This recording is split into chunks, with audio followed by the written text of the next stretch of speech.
खंड 2 अध्याय 42। झो यून को मुकदमे के दस्तावेज तैयार करते समय ली शुन की जीवन शैली बदलनी पड़ी।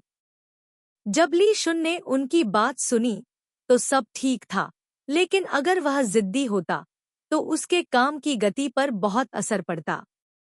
डोंग सी यांग ने एक बार झो यू को सुझाव दिया, तुम उसे एक गर्लफ्रेंड क्यों नहीं दे देते ताकि तुम उसे संभाल सको। ली शुन और उसने दोनों ने इस सुझाव पर कान नहीं दिया। झो यू के दमन के तहत ली शुन के स्वास्थ्य में काफी सुधार हुआ। एक बार जब कोई व्यक्ति आगे बढ़ता है तो पूरा व्यक्ति पहले से अलग हो जाता है। ली शुन की कार्य उत्पादकता और भी अधिक हो जाती है और उसकी डांट का स्तर भी अधिक उत्साही हो जाता है। जब फी यांग की मुकदमे की फाइल तैयार हो गई तो कैट ली के परफेक्ट गर्लफ्रेंड गेम का विज्ञापन शुरू हो गया। यह जल्दी होगा। चू वान ली तुआन के बगल में खड़ा होकर अपने कंप्यूटर स्क्रीन को देख रहा था, जिस पर एक सुंदर प्रेमिका को रिझाओ नामक एक विज्ञापन चल रहा था। कैट ल्यूक विज्ञापन पर सबसे अधिक खर्च करता है। विज्ञापन पर खर्च की गई राशि पूरी परियोजना के कुल निवेश बजट का 60% है। झो यून ने गेम प्ले के परिचय को देखा और व्यंग्यात्मक लहजे में कहा, तुमने वाकई सही कहा, बस बॉडी बदल दी। हम मुकदमा कब दायर करेंगे? ली जुन, धीरे धीरे आगे बढ़ो। उनके गेम के रिलीज होने का इंतजार करो और खूब मुनाफा कमाओ। क्या तुमने वो सब तैयार कर लिया है जो मैंने तुम्हें करने को कहा था? झो यून, बहुत समय हो गया है। ली जुन ने उसे देखने के लिए अपना सिर झुकाया। झो यून ने पूछा, क्या गड़बड़ है? ली जुन ने अपने होंठ सिकोड़े और उसे देखकर मुस्कुराया, कुछ नहीं। उनके गेम का रिलीज समय बहुत बढ़िया है, ठीक उस समय जब सिक्योरिटी कमीशन इसकी सबसे सख्त समीक्षा कर रहा है। आने वाले समय में कृपया मेरे लिए फैंग झिजिंग के खिलाफ कॉपीराइट मुकदमे दायर करने वाली सभी कंपनियों से संपर्क करें। अगर वे मुकदमे में उनका प्रतिनिधित्व करने के लिए तैयार हैं तो यह सबसे अच्छा होगा। हम सभी कानूनी फीस का भुगतान करेंगे, लेकिन अगर नहीं तो भी कोई बात नहीं, बस सभी दस्तावेज और सबूत इकट्ठा करने की पूरी कोशिश करो। उसके एक वाक्य के बाद झो यून फिर से इधर उधर भागने लगा। उत्तर से दक्षिण तक वास्तव में देश भर में कई कंपनियों ने कैट ल्यूक के खिलाफ मुकदमा दायर किया है। हर बार जब झो यून किसी व्यापारिक यात्रा पर जाती तो वह झाओ टेंग को खोजती और उसे ली शुन के व्यायाम की निगरानी करने के लिए कहती। जब झो यून आसपास नहीं होता तो ली शुन के पास आलसी होने के लिए और भी बहाने होते। झाओ टेंग उसके काम में बाधा डालने की हिम्मत नहीं करता था, इसलिए उसे चुपके से झो यून को रिपोर्ट करना पड़ता था।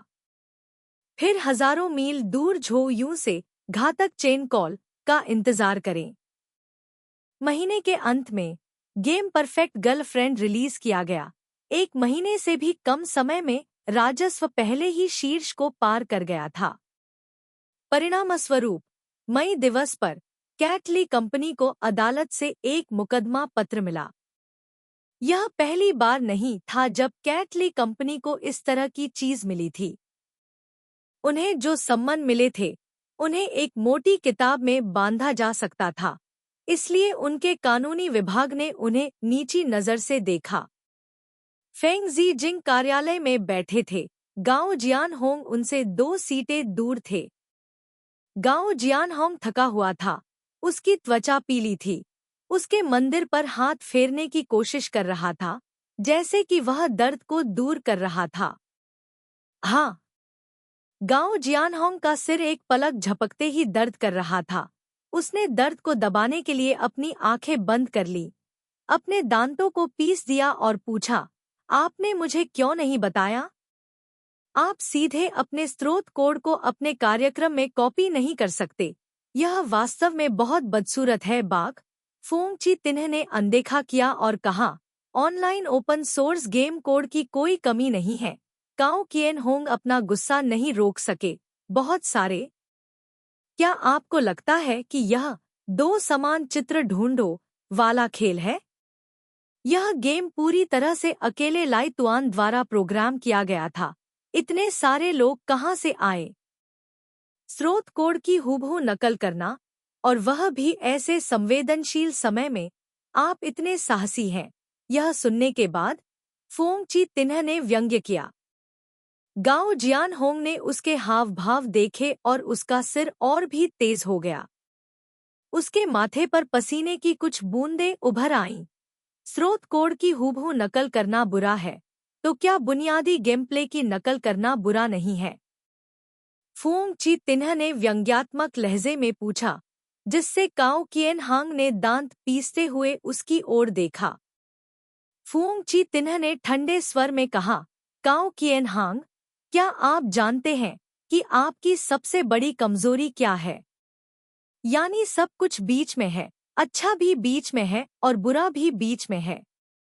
ऐसा मत सोचो कि मुझे नहीं पता कि पिछले साल तुमने 7 राष्ट्रों के युद्ध को बढ़ावा देने के लिए झाओ गोवेई की निंदा करने वाला एक लेख प्रकाशित करने की हिम्मत की थी, लेकिन छात्रों से रिश्वत लेने के लिए अपने पति की आलोचना करने वाले लेख का मसौदा गुप्त रूप से रख लिया। गाओ जियानहोंग ने दर्द सहा और कहा, क्योंकि वह कहानी झूठी है और झाओ गोवेई के शिक्षण के मुद्दे पर अन्य प्रोफेसरों के साथ मतभेद की कहानी सच है।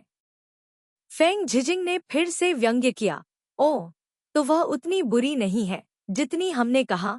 गाओ जियानहोंग को पता नहीं था कि क्या कहना है। फेंग झिजिंग उसकी घुटी हुई उपस्थिति से बेहद घृणा करता था।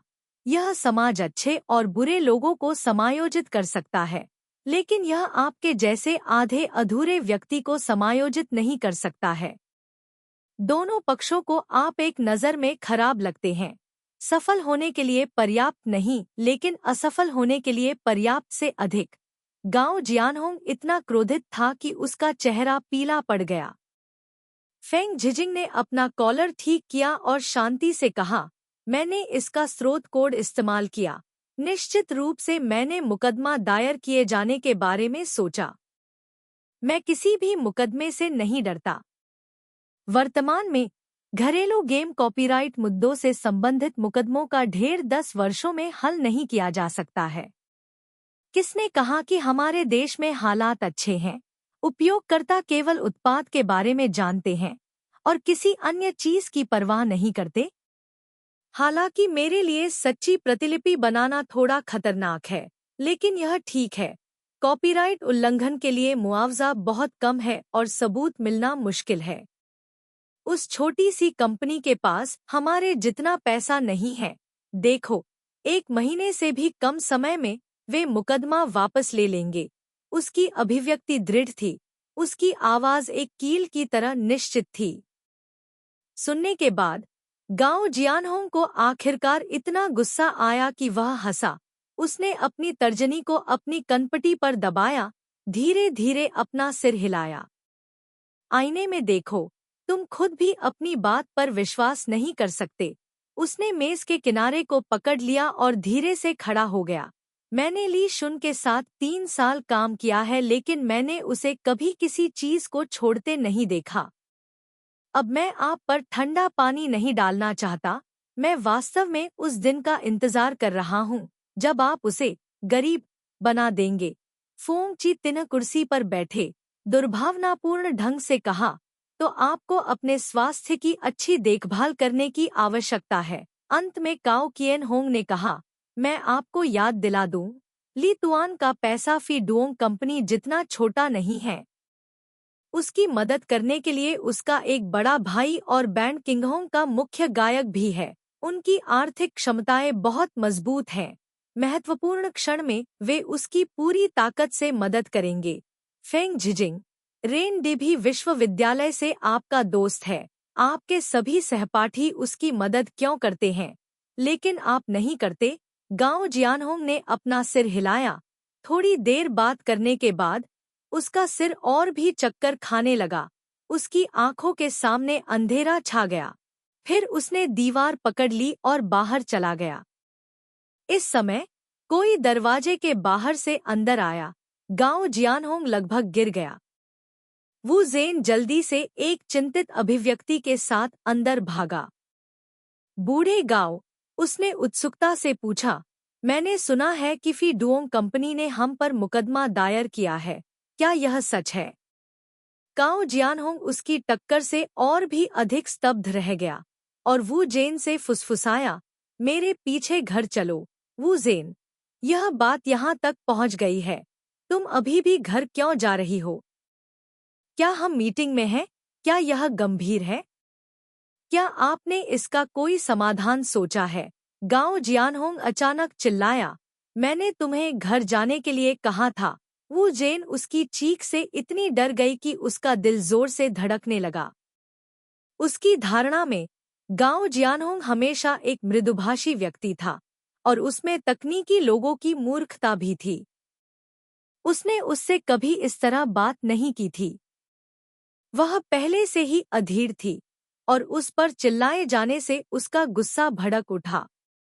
जैसे ही वह हंगामा करने वाली थी, उसके बगल में मौजूद फेंग झिजिंग ने कहा, तुम दोनों पहले घर जाओ। उसने अपनी आंखों से वू जेन को इशारा किया। वू जेन ने अपना गुस्सा दबाते हुए कहा, तो चलो, मैं थोड़ी देर के लिए नीचे तुम्हारा इंतजार करूंगी। जैसे ही गाओ जियानहोंग दरवाजे से बाहर निकला, वू जेन ने पलटकर फेंग झिजिंग को घूर कर देखा। फेंग झिजिंग ने कहा, इस बार उससे बहस मत करो। वू जेन, क्या तुम्हें अब भी उस पर दया आती है? फोंग ची तिन्हा, ली तुआन की ओर से पहले ही मुकदमा दायर कर दिया गया है। मुझे नहीं पता कि उन्होंने क्या तैयारी की है। अगर यह उस समय होता है जब राज्य प्रतिभूति आयोग इसकी समीक्षा कर रहा होता है, तो यह परेशानी भरा होगा। हमें दोनों स्थितियों से निपटने के लिए तैयार रहना होगा। ngो चान ने पूछा, हमें इससे निपटने के लिए कैसे तैयारी करनी चाहिए? फेंग झिजिंग ने दरवाजे से बाहर देखा। ऐसा लग रहा था कि गाओ जियानहोंग अभी भी कमजोर होकर वहीं खड़ा था।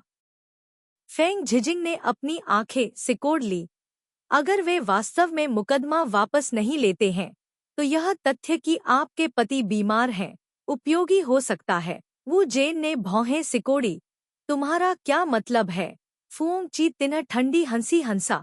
आखिरकार वह और ली तुआन पुराने सहपाठी थे। उन्होंने एक साथ अपना करियर बनाया। यह कोई सामान्य रिश्ता नहीं है। ली शुन तुमसे बहुत नफरत करता है, लेकिन यह निश्चित नहीं है कि वह गाओ जियानहोंग के साथ भी ऐसा ही व्यवहार करेगा। हमें अप्रत्याशित के प्रति सतर्क रहना होगा। उसने वू जेन की ओर देखा, तो इस बार उससे बहस मत करो। अगर वह गुस्सा हो गया, तो सब कुछ बर्बाद हो जाएगा। एक सप्ताह बीत गया और फेंग झिजिंग को जिस बात की चिंता थी, वह वास्तव में घटित हुई।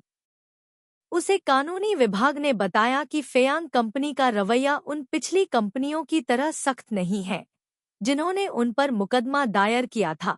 लेकिन चाहे जो भी हो, फेयांग कंपनी अदालत के बाहर समझौता स्वीकार नहीं करेगी।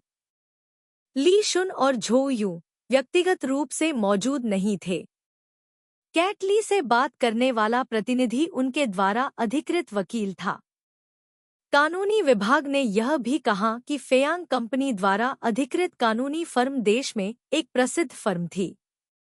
यह मुकदमा निश्चित रूप से उन्हें बहुत खून बहाने पर मजबूर करेगा। अगर वे अंत में केस जीत भी जाते हैं, तो भी उन्हें मिलने वाला मुआवजा वकील की फीस चुकाने के लिए पर्याप्त नहीं होगा। फेंग जी जिंग ने कानूनी विभाग द्वारा प्रस्तुत दस्तावेजों को देखा, भौहें सिकोड़ी। बड़ी मेज पर रखी एशट्रे पहले से ही सिगरेट के बटों से भरी हुई थी। कानूनी कर्मचारियों ने कहा, चिंता मत करो निदेशक फेंग, उन्होंने इतने महंगे वकील रखे हैं, वे लंबे समय तक टिक नहीं पाएंगे। लेकिन ईमानदारी से कहें तो वे बहुत गंभीर थे, यहाँ तक कि उन्होंने कई कंपनियों के साथ मिलकर काम किया, ढेर सारे साक्ष्य जुटाए, शायद सिर्फ अंतिम कीमत तय करने के लिए। श्री फोंग को शांत होना चाहिए, वे मूलतः चुप रहो। He disturbed Fang Jijing, who was thinking, and was scolded. The more Fang Jijing thought, the more he felt like he had fallen into Li Xuan's trap. It was true that Wu Zhen was very flirtatious and very beautiful, But Lee Xun was no pushover. How could he let her steal the original data so easily? He could only blame himself for being careless. When he cracked Lee Xun's USB password, he had bragged and mocked Lee Xun for choosing such a rustic and old-fashioned security method. But now that he thought about it, it was completely a trap. Fang Jijing hated Lee Xun even more. He hated him so much that he wanted to grind him into ashes. But at the same time, he was also afraid of Lee Xun. Ever since Lee Xun was released from prison, he had nightmares every 3 or 5 days. Sometimes he dreamed of the humiliating moment in the first competition. Sometimes he dreamed of the moment he was blinded in the second competition. No matter which dream it was, after he woke up, he was like a bird scared of a slingshot. It took several days to calm down. It seemed that even the heavens were not happy enough. Not long after बाद में, राज्य प्रतिभूति आयोग ने 2M game company से दस्तावेजों को पूरक करने का अनुरोध किया, यह संदेह करते हुए कि यह सुधार योजना कंपनी के भविष्य के मुनाफे और व्यवहार्यता को बहुत प्रभावित करेगी। फोंग ची तिन्ह भी काओ किएन होंग के सिरदर्द से संक्रमित थी। उसने तुरंत ngो चान को फोन किया और उसे ली तुआन को खोजने के लिए कहा। मुझे परवाह नहीं है कि आप किस पद्धति का उपयोग करते हैं, आपको उन्हें मुकदमा वापस लेना चाहिए। हम अपनी कंपनी की स्टॉक एक्सचेंज में लिस्टिंग को प्रभावित नहीं होने दे सकते। उनसे कहो कि वे कीमत बताएं, जो भी मुआवजा वे चाहते हैं, हम उसे स्वीकार करेंगे। पहले इस तूफान से निपट लें और फिर बाद में इस बारे में सोचेंगे। ngो चान भी घबराया हुआ था, कोई बड़ी समस्या नहीं होगी, है ना? मैं उनसे कई बार मिला, लेकिन मुझे उनमें कोई योग्यता नजर नहीं आई। आखिर मैं क्या देख सकता हूँ? फोंग ची तिन्ह क्रोधित था। याद रखो, तुम्हें उसे और चू वैन नाम की उस लड़की को ढूंढना होगा। बस मुझे बता देना कि काओ किएन होंग बीमार है और मरने वाला है। ngो चान, बस कुछ समय के लिए एक सहपाठी, उस थोड़े से स्नेह का कितना मूल्य है? या उसने अपने दांत पीसते हुए कहा, या शायद काओ जियान होंग की बीमारी का फायदा उठाने की बजाय उसके साथ कुछ बार सोना तुम्हारे लिए ज्यादा फायदेमंद होगा। फोंग ची तिन्ह ने चुपके से एंगो चान को इतना बेवकूफ होने के लिए डांटा। उसने हर शब्द में निर्देश दिया, मुझे और परेशानी मत दो, बस मुझे काओ जियान होंग की बीमारी के बारे में सब कुछ बताओ और काओ जियान होंग का ज्यादा बार जिक्र करने की कोशिश करो। मैं देख रहा हूँ कि इन दिनों उनकी स्वास्थ्य स्थिति बहुत अच्छी नहीं है। ऐसा लग रहा है कि वे मरने वाले हैं। यह सबसे अच्छा है कि आप ली शुन को एक बार गांव जियानहोंग से मिलने के लिए मना लें। इससे निश्चित रूप से बेहतर प्रभाव पड़ेगा। वू जेन अभी भी थोड़ा चिंतित था। क्या बस इतना ही काफी है? अगर यह तरीका काम नहीं करता है, तो निश्चित रूप से इसे हल करने का कोई और तरीका नहीं है। फोंग ची तिन्ह खिड़की के पास खड़ी थी, नीचे की हलचल भरी ट्रैफिक को देख रही थी। उसकी बड़ी बहन की मौत उसके सामने ही हुई थी, इसलिए उसके बगल में मरने वाले व्यक्ति की छाया जरूर होगी। उसके हमेशा के निर्णायक कदमों से मूर्ख मत बनो। वह वास्तव में बहुत भावुक है। मुझे यकीन है कि इस बार वह दया दिखाएगी। खंड 2 अध्याय 43। झोयू की मुलाकात ली शुन से पहले वू झेन से हुई थी। उस दिन वह काम पर गई तो उसने नीचे एक नीली BMW कार खड़ी देखी। चू वैन ने इस कार को पहले कैट ल्यूक कंपनी की बिल्डिंग के गेट पर देखा था। वह ऊपर गई और निश्चित रूप से ngो चान फी डुओंग कंपनी के दरवाजे पर इंतजार कर रहा था। आज उसने भारी मेकअप किया था, लंबी ड्रेस पहनी थी, लहराते बाल थे और लाल होंठ थे। वह बेहद खूबसूरत थी। वह कंपनी के दरवाजे के सामने खड़ी थी और अपनी दोनों बाहों को क्रॉस करके अपने बालों के दाएं सिरे को मैगजीन के कवर की तरह कान के पीछे छिपाए हुए थी। झो यून वहां चली गई। वू जेन ने भी उसे देखा और भावशून्य भाव से पूछा, ली शुन कहाँ है? पहले ली शुन काम में व्यस्त रहता था। लगभग हर दिन कंपनी में झो यून द्वारा व्यायाम करने के लिए मजबूर किए जाने के बाद से उसकी दिनचर्या में बहुत सुधार हुआ है और वह रात को सोने के लिए घर भी जाने लगा है। वह अभी तक नहीं आया है, क्या तुम्हें कुछ काम है? झो यून ने पूछा। वू जेन ने झो यून को ऊपर से नीचे तक देखा। तुम्हारा उससे क्या रिश्ता है? झो यून, मिस वू, बस मुझे यहाँ आने का उद्देश्य बताओ। वू जेन ने झो यून को ठंडे भाव से घूरा। मैं तुम्हें खोजने यहाँ नहीं आया हूँ। झो यून को वू जेन के बारे में बिल्कुल भी अच्छा प्रभाव नहीं पड़ा। उन दोनों ने एक दूसरे को देखा और एक दूसरे से घृणा महसूस की। चू वान ने कंपनी का दरवाजा खोला। ngो चान भी उसके पीछे पीछे आया, सोफे पर बैठ गया। चू वान ने एक कप गर्म पानी डाला, कंप्यूटर चालू किया। उसने अपनी घड़ी को देखा, यह केवल 7 बजे था। ली एक्सन लगभग आधे घंटे में पहुंचेगा। वकील की फीस के लिए भुगतान करने के लिए पर्याप्त है। झो यूं, आपको अभी भी कुछ अन्य अस्पष्ट वस्तुओं को जोड़ना होगा, जैसे कि नुकसान अगर आपकी कंपनी स्टॉक एक्सचेंज में सूचीबद्ध करने में विफल रहती है। वू जेन ने खड़ा किया। आप लोगों ने वास्तव में हमारी कंपनी को नुकसान पहुंचाया, जब आप भी अपने आप को नुकसान पहुंचाते हैं। कैट ल्यूक सूची में विफल रहता है, पैसा आपके हाथों में नहीं गिरेगा। सही, झू यून ने चुपचाप कीबोर्ड पर टाइप किया। वू जेन ने अनदेखा कर दिया और कुछ और वाक्य जोड़े। आखिरकार, ओल्ड गांव तुम्हारा पुराना सहपाठी है, फिर भी तुम्हें अतीत याद नहीं है। तुम दूसरों को अपना समर्थक बनाने के बजाय खुद को नुकसान पहुंचाना पसंद करते हो। तुम इतने निर्दयी क्यों हो? उसने चू वैन की पीठ की ओर देखा और व्यंग्यात्मक लहजे में कहा, उस जैसे निर्दयी व्यक्ति को केवल 6 साल की कैद क्यों दी गई? उसे 60 साल की कैद होनी चाहिए थी। चू वैन ने अपना सिर घुमाया। क्या तुम इसे फिर से दोहरा सकते हो? ngो चान कमजोर पड़ने को तैयार नहीं था। उसने अपनी आवाज ऊंची की। मैंने कहा था कि उसे 60 साल की कैद होनी चाहिए थी। उसे जीवन भर के लिए जेल में डालना सबसे अच्छा है। चू वैन आगे बढ़ा। यहाँ से चले जाओ। ngो चान ने अपना बैग फेंक दिया। चू वैन को घूरा और चिल्लाया, तुमने मुझे छूने की हिम्मत की। चू वान ने उसका हाथ पकड़ा और उसे बाहर खींच लिया।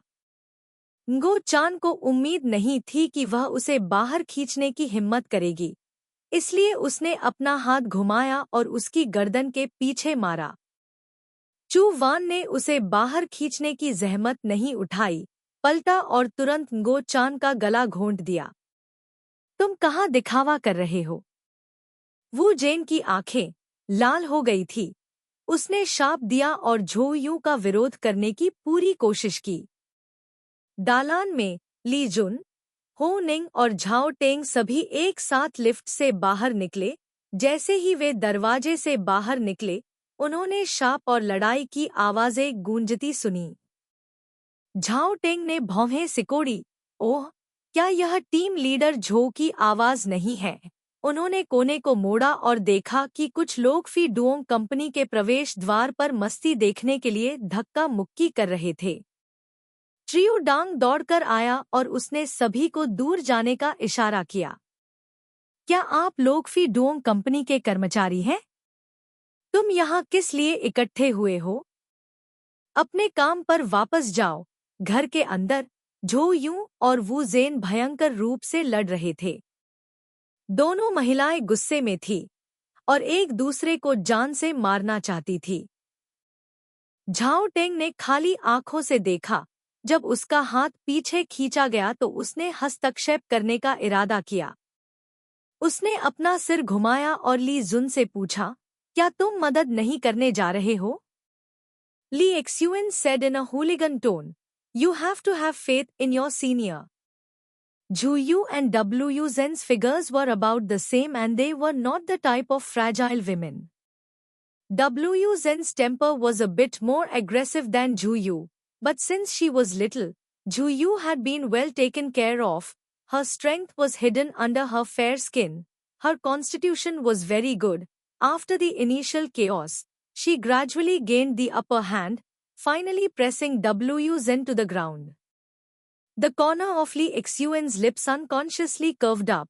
He let go and let Zhao Teng come over to stop him. Wu Zhen lost the fight. His eyes were red. When he saw Li Xuan coming over, he shouted at him, "You are a despicable villain, always plotting to harm others." Ho Ning turned around and closed the door. Li Xuan went to his desk. Wu Zhen stood up from the ground. Because she had just exercised intensely, her chest was constantly heaving. Li Xuan leaned against the table to smoke. Ho Ning and Zhao Teng both returned to their seats and started working. Zhu Yu went into the room अपने बाल और कपड़े साफ करते हुए. उसकी गर्दन पर नगो चान की वजह से कुछ लाल खरोंचे थी.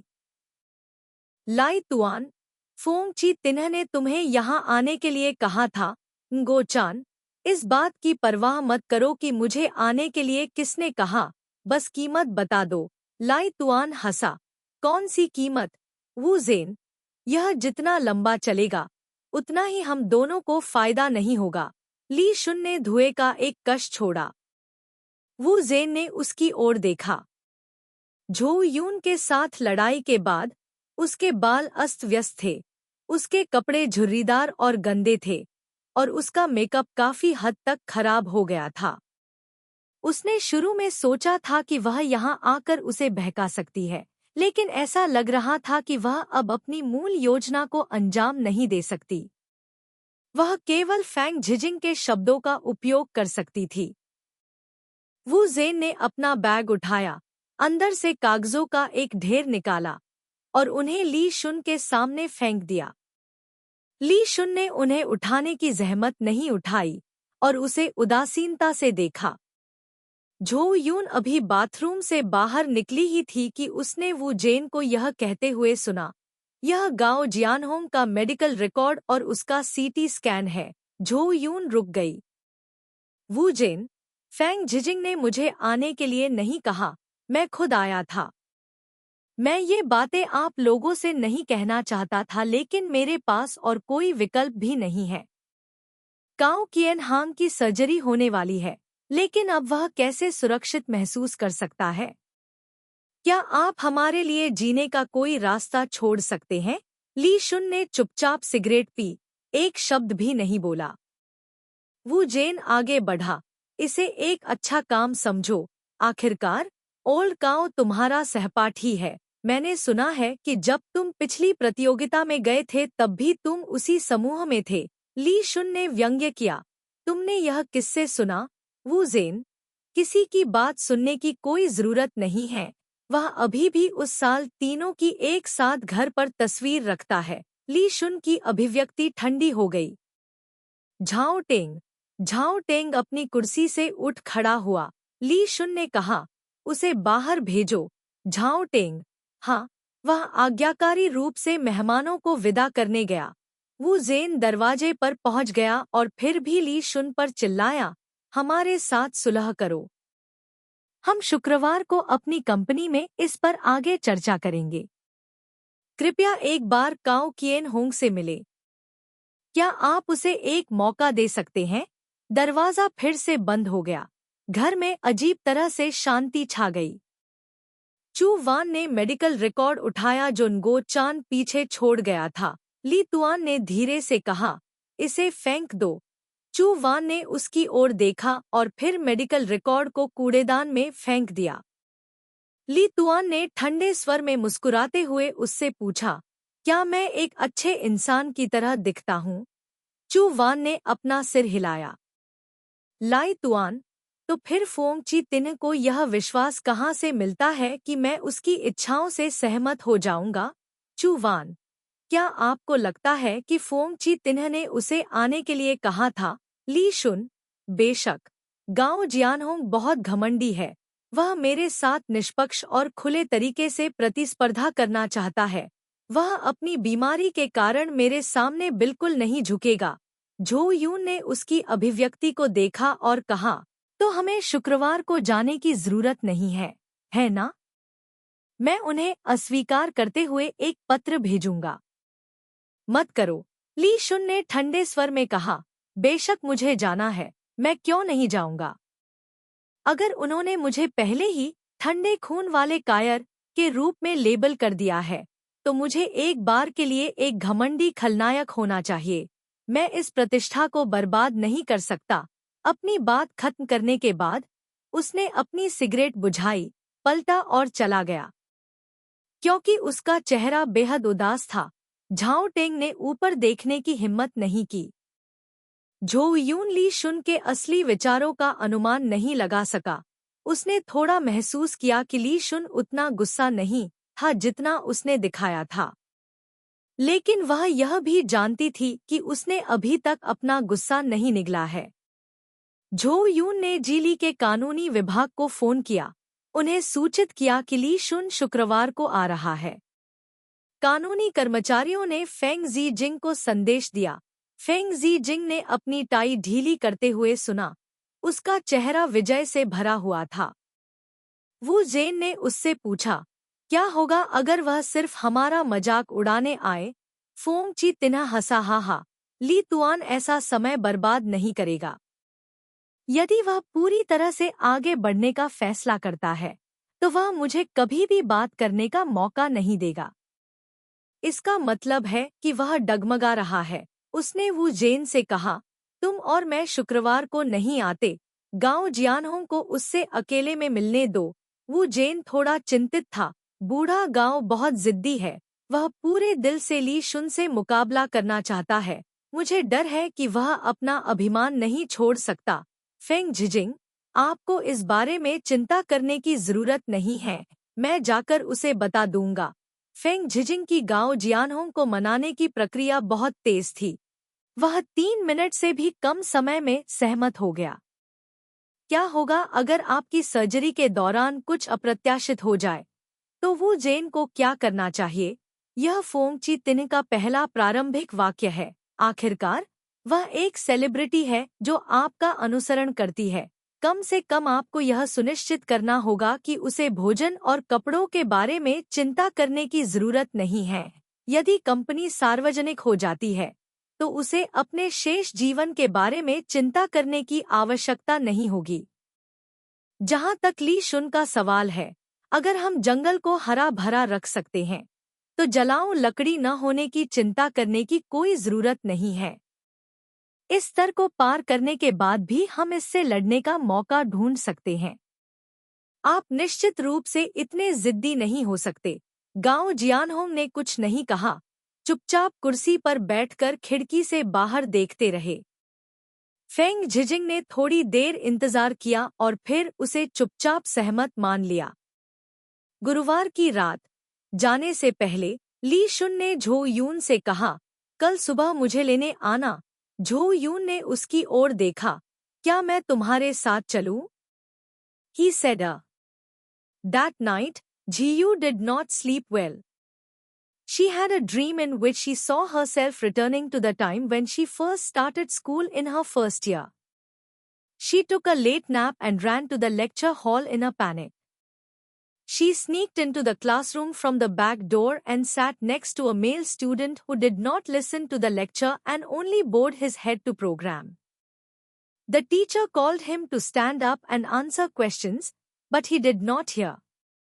When she was about to remind him, another male student sitting next to her spoke first. The noon sunlight was very beautiful, very quiet, and very warm. On Friday morning, Juyu drove to Lee Xuan's house to pick him up. He and Ho Ning lived together. The two of them moved out of the small apartment they had rented at first and moved to a house near FEI Yang Company. Jiyu bought breakfast and left it in the car. Lee Xuan had no appetite and did not want to eat. Lee Xuan liked to wake up early to work.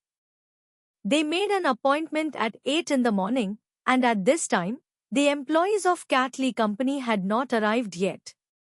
Juyu remembered that it had been a long time since she had come to this building. The employees receptionist ने भी लोगों को बदल दिया। उन्होंने उसे और ली तुआन को देखा और पूछा, माफ कीजिए, क्या आपके पास कोई अपॉइंटमेंट है? ली शुन एक तरफ ठंडे स्वर में खड़ा था। झो यून उसके पास गया और उसने जवाब दिया, हम गांव जियानहोंग को देखने आए हैं। 8 बजे का अपॉइंटमेंट है। रिसेप्शनिस्ट ने पुष्टि करने के लिए फोन किया और फिर झो यून से कहा, कृपया ऊपर आए। राष्ट्रपति गांव 6ठी मंजिल पर कॉन्फ्रेंस रूम में है। जब वे कॉन्फ्रेंस रूम के दरवाजे पर पहुंचे तो झो यून ने ली शुन से पूछा, क्या मैं दरवाजे पर तुम्हारा इंतजार करूं? ली तुआन ने व्यंग्यपूर्वक कहा, दरवाजे पर इंतजार क्यों कर रहे हो? क्या तुम अंदर जाकर उसका चेहरा नहीं देखना चाहते? वह जल्दी से सम्मेलन कक्ष में चला गया। झो यू चुपचाप उसके पीछे चला गया। कमरे में केवल गाओ जियानहोंग था। वह एक कुर्सी पर बैठा था, मानसिक रूप से स्थिर दिख रहा था। ऐसा नहीं था कि वह गंभीर रूप से बीमार था, बस उसका चेहरा थोड़ा पीला था। लीक सुन गाओ जियानहोंग के सामने बैठा, एक सिगरेट जलाई, इत्मीनान से दूसरे पक्ष के पहले बोलने का इंतजार कर रहा था। गाओ जियानहोंग ने उन्हें कई दस्तावेज दिए। क्या आप दोनों सुलह करने के लिए सहमत हैं? उन्होंने बस इतना कहा और उनकी आवाज कमजोर और दबावपूर्ण लग रही थी। अगर आप सहमत हैं, तो हम मुआवजे के बारे में बातचीत करेंगे। आप दोनों को इसे लंबा नहीं खींचना चाहिए। कैट ल्यूक कमजोरी के दौर से गुजर रहा है। अब सहमत होने पर अभी भी बहुत सारा पैसा मिल सकता है। समीक्षा सत्र तक प्रतीक्षा करें। परिणाम चाहे जो भी हो, हम अब आप दोनों के साथ समझौता नहीं कर सकते। ज्यादा से ज्यादा मछलियां मर जाएंगी और जाल टूट जाएगा। तुम दोनों को कुछ नहीं मिलेगा। तुम इस मौके का फायदा उठाकर कुछ पैसे क्यों नहीं कमा लेते? ली जुन ने इत्मीनान से सिगरेट पी, ऐसा दिखावा करते हुए कि उसने उसकी बात नहीं सुनी, और अपनी ठुड्डी ऊपर उठाई। धूम्रपान करना चाहते हो? काओ जियान हांग ने अपने होठों को सिकोड़ लिया। ली तुआन आगे झुकी और फिर से पूछा, मुझे पूछने दो, क्या आप आश्वस्त हैं? काओ जियानहोंग ने अपने दांत पीस लिए और चुप रहा। ली शुन ने आगे कहा, क्या तुम्हें याद है कि हम इस कमरे में कैसे मिले थे? क्या आपको पूरे साल मेरा अनुसरण करने में आनंद आया? क्या मुझे ठोकर मारना आरामदायक लगता है? आप हवा की दिशा मापने के लिए मुझे मौसम सूचक यंत्र की तरह इस्तेमाल कर सकते हैं, लेकिन जब आप पहाड़ पर चढ़े तो यह न भूलें कि वह कितना ऊंचा है। जिस दिन से हम मिले हैं, तब से तुम मुझसे कभी नहीं जीत पाए हो। उसने गाओ जियानहोंग को गौर से देखा। बोलते बोलते उसकी आवाज तेज होती जा रही थी। चाहे वह स्कूल की परीक्षा हो या स्कूल से बाहर का प्रोजेक्ट, सिस्टम एप्लीकेशन हो या कोई छोटा मोटा खेल, तुम मुझसे कभी नहीं जीत पाए हो। मैं पहले नहीं जीत पाई और मैं फिर कभी नहीं जीतूंगी। झो यून उसके बगल में बैठी थी। उसके हाथ टेबल के नीचे थे। ली शुन के शब्दों के कारण उसकी उंगलियां थोड़ी कांप रही थी। उसने शायद ही कभी ली शुन को इतने उत्तेजित मूड में देखा हो, मानो हर वाक्य में दृढ़ संकल्प और निश्चितता हो। ली शुन, मैंने तुम्हें चुनने का मौका दिया था, लेकिन तुम मेरा विरोध करना चाहते थे। यदि आप सुलह करना चाहते हैं, तो मुझे बताएं कि क्या आपको इसका अफसोस है। गाओ जियानहोंग का चेहरा धीरे धीरे उसके द्वारा बोले गए प्रत्येक शब्द के साथ पीला पड़ गया। उसने ली जुन को घूर कर देखा। उसका सिर दर्द कर रहा था। अंत में ली जुन लगभग चिल्लाया, मैं तुमसे पूछ रहा हूँ, क्या तुम्हें इसका पछतावा है? उसकी आवाज पूरे फ्लोर पर गूंज उठी। बगल के 2 दफ्तरों में काम करने वाले सभी कर्मचारियों ने काम करना बंद कर दिया और दालान में मौजूद लोगों ने हिलने की हिम्मत नहीं की। आसपास का माहौल इतना शांत था कि आप एक पिन गिरने की आवाज सुन सकते थे। काओ जियानहोंग उसकी चीख सुनकर चौंक गया। उसने सभी जिम्मेदारियों और दायित्वों को त्यागते हुए दस्तावेजों को एक तरफ फेंक दिया, मेज पर भारी होकर झुक गया और कर्कश आवाज में चिल्लाया, नहीं। एक डेस्क के पार दो आदमी एक दूसरे के आमने सामने थे, न तो अपनी गलतियों को स्वीकार करने को तैयार थे, न ही अपना सिर नीचे करने को। झो यून ने अपनी आंखें नीची कर ली। उसका दिल तेजी से धड़क रहा था। ठीक है, अब जब आप कहते हैं कि आपको इसका कोई पछतावा नहीं है, तो मैं अभी भी अनिच्छा से आपको गंभीरता से लेता हूँ। ली सुन ने गाओ जियानहोंग की ओर इशारा किया और अंत में कहा, मुझे याद है कि आपने मुझसे पहले कहा था कि एक व्यक्ति और एक घोड़ा पहाड़ पर नहीं चढ़ सकते हैं। अब आपको मेरे लिए यह वाक्य याद रखना चाहिए। मुझे पहले कभी किसी पहाड़ पर चढ़ने की जरूरत नहीं है, क्योंकि मैं जहां भी हूँ वह शिखर सम्मेलन है। कमरे में लंबे समय तक शांत था। झो यू ने अपना सिर उठाया और गाओ जियानहोंग की नाक से खून बह रहा है। सी अभिव्यक्ति। और जब उन्होंने गाओ जियानहोंग को खून बहाना देखा तो वह और भी क्रेजियर हो गया। खंड 2 अध्याय 44। चू वैन ने एक एम्बुलेंस को बुलाया और कैट ल्यूक कंपनी के कर्मचारियों को काओ किएन हांग की देखभाल करने के लिए कहा। जब वह लाई तुआन को ढूंढने के लिए बाहर गई तो वह कहीं नहीं दिखा। चू वैन चौराहे पर खड़ी थी। आसपास चल रहे लोग उसे भयभीत नजरों से देख रहे थे। एक लड़का उसके पास आया और पूछा, क्या तुम ठीक हो? क्या तुम्हें मदद की जरूरत है? चू वान ने अपना सिर नीचे किया। तभी उसे एहसास हुआ कि उसके हाथ और पूरा शरीर खून से लथपथ था। उसने अपना सिर हिलाया और कहा, कोई जरूरत नहीं, धन्यवाद। वह घर चली गई, दूसरे कपड़े पहने, और जब वह कंपनी में वापस आई तो दोपहर हो चुकी थी और हर कोई खाना खाने के लिए तैयार हो रहा था। झो यून ने इधर उधर देखा लेकिन ली शुन कहीं नजर नहीं आया। उसने हो निंग से पूछा और उसे बताया गया कि वह अभी तक वापस नहीं आया है। टीम लीडर, क्या आप साथ में खाना खाना चाहते हैं? झाओ टेंग खाना मंगवा रहा था। झो यून ने थके हुए स्वर में कहा, सब खा लो, मुझे भूख नहीं है। वह डोंग सी यांग से अनुमति मांगने गई। मैं थोड़ी थकी हुई हूँ, मैं आज दोपहर कंपनी में नहीं जाऊंगी। डोंग सी यांग एक चमड़े की कुंडा कुर्सी पर बैठ गया और उसकी ओर देखा। यह दुर्लभ है, तुमने वास्तव में छुट्टी मांगी थी। झो यून, बस एक दोपहर। डोंग सी यांग, तुम दोनों कैट ली के पास गए थे। अंतिम परिणाम क्या था? तुम्हारा चेहरा इतना बदसूरत क्यों है? झो यून ने अपना सिर हिलाया। अभी तक कोई परिणाम नहीं है। ली शुन के बताने का इंतजार करो। झो यून घर लौट आया और बिस्तर पर गिर पड़ा। दोपहर की धूप खिड़की से अंदर आ रही थी, जिससे उसकी आंखें अंधी हो गईं। यह स्पष्ट रूप से उसका बिस्तर था, लेकिन चू वैन को यह बहुत अपरिचित लगा।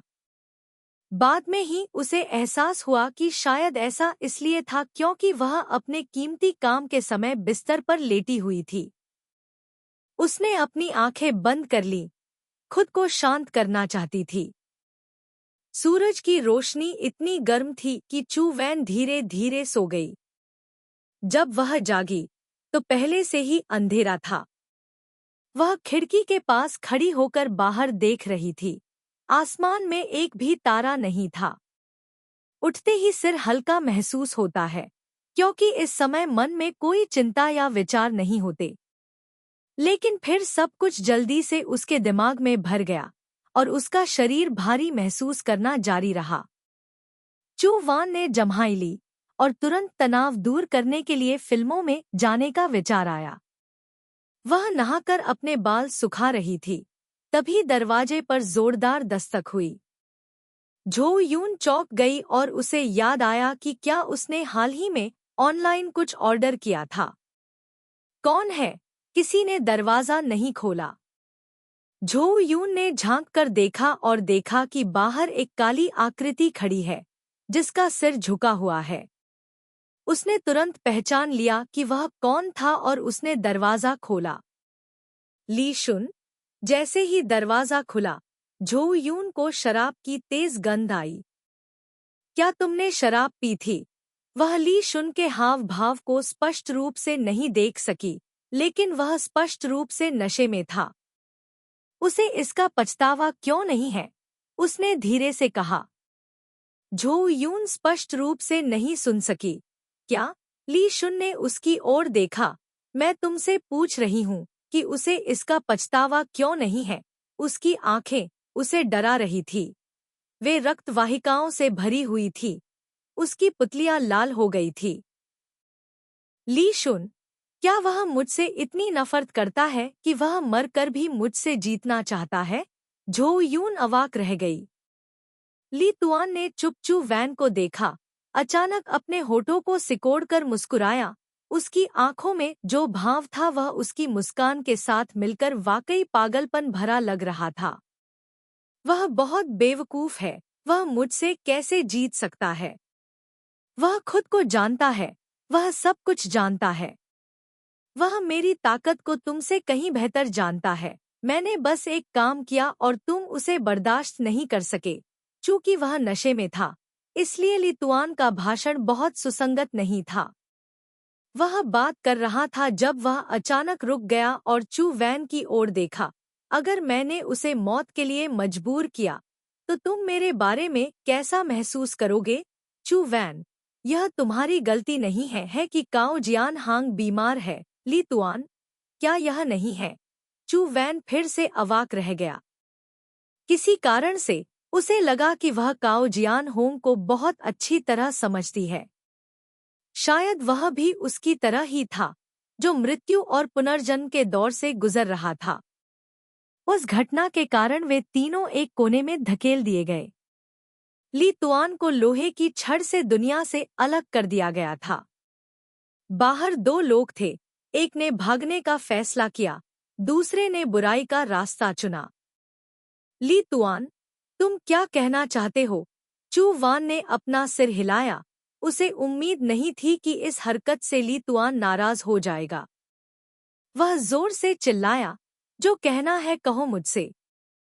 पहले की तरह मुझे हर बात का अंदाजा मत लगाने दो। अब मैं कुछ भी अंदाजा नहीं लगाना चाहता। क्या तुम भी उसकी तरफ हो? यह सोचकर कि मैंने गलत किया, चू वान को उम्मीद नहीं थी कि वह अचानक उत्तेजित हो जाएगा। अगले दरवाजे का दरवाजा खुला। झो यूं का पड़ोसी उसके पुराने स्कूल का स्नातक छात्र था, जो उससे काफी परिचित था। उसने ली शुन को सावधानी से देखा और झो यून से पूछा, क्या हुआ?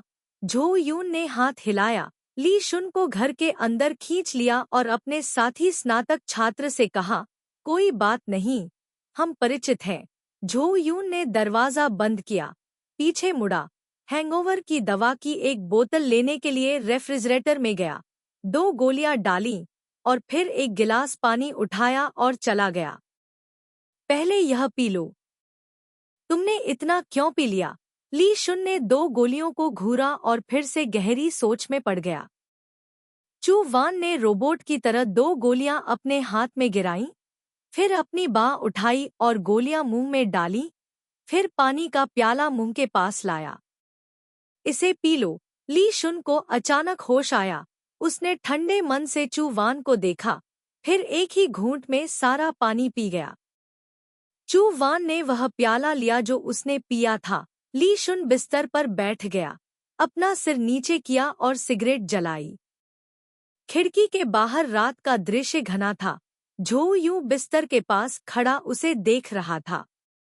पहले जब भी मैं कोई काम पूरा करता था, सफलता या असफलता की परवाह किए बिना, मैं बहुत उत्साहित हो जाता था और खुद को सक्रिय रूप से अगला काम करने के लिए प्रोत्साहित करता था। ली शुन ने आधी सिगरेट पी। उसकी आवाज धीमी थी, लेकिन इस बार मुझे कुछ भी महसूस नहीं हो रहा है। मुझे बताओ, क्या मैं अपना समय बर्बाद कर रहा हूँ? झो यून, मुझे नहीं पता। ली शुन, क्या आपको लगता है कि हमें जारी रखना चाहिए? झो यून, आप खुद ही यह तय करें। आपके आसपास के लोगों को बोलने का कोई अधिकार नहीं है। ली शुन ने उसकी ओर देखा। मैं अब आपकी राय पूछ रहा हूँ। झो यून ने कहा, मैं एक छोटे से मामले में निर्णय लेने में आपकी मदद कर सकता हूँ। लेकिन यह कोई छोटा मामला नहीं है। आप दिशा का अंदाजा लगाने में मुझसे बहुत बेहतर हैं। मैं आपको और परेशान नहीं करना चाहता। मेरा एकमात्र सुझाव यह है कि आप निर्णय लेने से पहले होश में आ जाए। ली शुन ने उसे चुपचाप देखा। काफी देर बाद उसने पूछा, अगर मैंने उन्हें इस बार जाने दिया तो फेंग जीजिंग क्या सोचेंगे? उसका तराजू झुका हुआ था।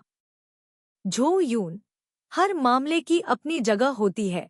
इससे पहले जब आप हमें काम करने के लिए ले जाते थे तो आप हमेशा सबसे चौड़े और सबसे सटीक रास्ते को देखते थे।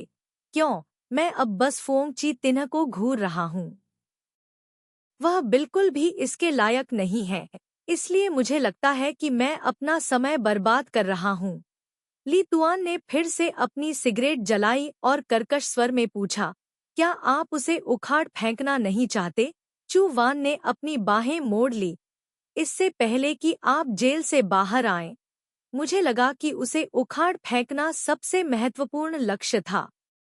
लेकिन जेल से बाहर आने के बाद मुझे लगता है कि तुम्हारा भविष्य और विकास ज्यादा महत्वपूर्ण है। उसने ली जुन को काम के बाद ओकुलस रिफ्ट वर्चुअल रियलिटी तकनीक की रिपोर्ट पढ़ते हुए देखा था और उसे नए एल्गोरिदम पर शोध करते हुए भी देखा था, लेकिन सिर्फ औपचारिकता के लिए, क्योंकि उसके पास इतना समय नहीं था। झो यून फेंग जीजिंग से बेहद नफरत करती थी, लेकिन उसे और भी ज्यादा डर था कि ली जुन खुद को कीचड़ में दफना लेगा। अगर वे अभी नहीं रुके और गांव जियान होंग वास्तव में दुर्भाग्य से इस समय मर गया, तो ली जुन भविष्य में प्रेम संबंधों में और भी ज्यादा जिद्दी हो जाएगा। इसके अलावा उसके स्तर के साथ सिर्फ खेलों पर काम करना प्रतिभा की बर्बादी होगी। झो यून ने कहा, दुनिया बड़ी नहीं है, दुनिया बहुत छोटी है। जल्दी या बाद में हमें फिर से मिलने का मौका मिलेगा। ली जुन ने लंबे समय तक सोचा। वह 20 मिनट तक बैठा रहा। आखिरकार उसकी भौहें सिकुड़ गईं और उसने धीमी आवाज में पूछा, तुमने मुझे पीने के लिए क्या दिया? चू वान ने पूछा। हाँ? ली शुन की भौहें और भी अधिक सिकुड़ गईं। उसका हाथ उसके पेट पर दबा रहा था। झो यून ने आश्चर्य से कहा, तुम्हें क्या हुआ है? I only gave you milk thistle essence. It's specialized in detoxifying and cooling the liver, and it's an imported one too. Lee Xun ran into the bathroom and vomited like crazy. Zhu Yu took out the medicine bottle and checked it again. There was no problem at all. She went to the bathroom door and said to the person who was holding the sink and vomiting, you drank too much. Lee Xun finished vomiting, washed his face and rinsed his mouth at the sink, pulled up his shirt to wipe his face, then turned around and went out. He fell headfirst onto the bed, burying his face in the soft blanket, exhausted. After a long silence, his hoarse voice finally sounded from under the blanket, reconcile with them. Zhu Yu looked at the large body lying on the bed. Lee Xun tiredly said, you go talk to them, I won't go. Zhu Yu, okay. Lee Xun, next time we'll expand the company's scale, you get a big sum of money from them for me. Zhu Yu, no problem. वह अभी भी असहज था। ऐसा लग रहा था कि वह इस निर्णय को स्वीकार करने के लिए तैयार नहीं था। चू वान ने बाथरूम साफ किया। जब वह बाहर आया तो ली तुआन अभी भी पहले जैसी स्थिति में था, लेकिन उसकी सांस स्पष्ट रूप से धीमी हो गई थी। वह नजदीक से देखने गई तो पाया कि वह पहले से ही सो रहा था। चू वैन के बिस्तर के पास एक छोटा सा टेबल लैंप था। उसने लाइट कम कर दी और उसके पास बैठकर किताब पढ़ने लगी। थोड़ी देर बाद ली तुआन पहले से ही गहरी नींद में सो गया था। उसने लाइट बंद करने की कोशिश की, लेकिन वह फिर भी नहीं उठा। सिनेमा जाने की उसकी योजना पूरी तरह विफल हो गई थी। चू वान धीरे से बिस्तर पर लेट गया, खुद को भाग्यशाली महसूस करते हुए कि बिस्तर काफी बड़ा था। ली तुआन अपनी बाहें और टांगे फैलाकर लेटा हुआ था, 3/4 जगह घेरते हुए। उसके लिए सिर्फ थोड़ी सी जगह छोड़ी। उसने पर्दे नहीं खींचे। आसमान में तारे नहीं थे, लेकिन चांद बहुत चमक रहा था। ली शुन ने ऐसा निर्णय लिया जिससे सभी को राहत मिली। झो युन ने सोचा कि वह आज रात अच्छी नींद ले सकेगा। दुर्भाग्य से उम्मीद के मुताबिक नहीं। उसने एक और सपना देखा। सपने में उसे लगा जैसे माउंट ताई उसे कुचल रही है। हवा और बारिश ने उसे सांस लेने में मुश्किल कर दी है। वह भागने की कोशिश कर रही थी, लगातार हाँफ रही थी, लेकिन जितनी ज्यादा हाँफ रही थी उतनी ही भारी होती जा रही थी। आखिरकार उसने अपनी आंखें खोलीं। एक काली छाया उस पर दबाव डाल रही थी, सारी चांदनी को रोक रही थी। भारी सांसों से शराब की तेज गंध आ रही थी।